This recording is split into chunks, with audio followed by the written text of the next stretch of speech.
Satu testimoni lah, tak mau banyak-banyak, satu testimoni. Okey, satu orang murid Ustaz. Ni dia belajar pada tahun 2000, tak silap 2002 ke 2003 Ustaz, saya tengok lah. Dulu dia belajar baca bayu. Murid Ustaz masa tu dia umur 20 tahun, 20 tahun. Dia belajar Ustaz baca bayu. Ustaz masa ingat masa tu Ustaz berulang-alik ke Kelantan, daripada Kelantan ke KL.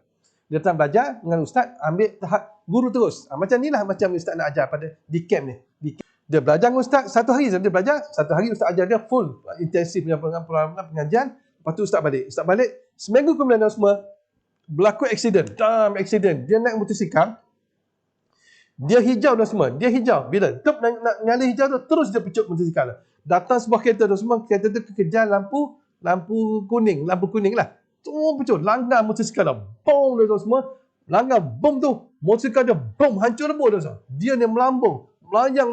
Bayangkan kalau traffic light di KL kan, besar dia punya cabang 4 kan, melambung, bom berjatuh atas jalan raya tu semua. Dia cerita pada Ustaz, satu luka pun tidak berlaku pada dia. Nak beritahu ni baru lepas belajar ilmu pancang bayu dalam masa seminggu saja tu semua. Inilah kehebatan pancang bayu Ustaz beritahu, insya-Allah. Jadi kalau anda ingin mendapatkan amalan, mendapatkan ilmu ni tu semua, iaitu anda kena daftar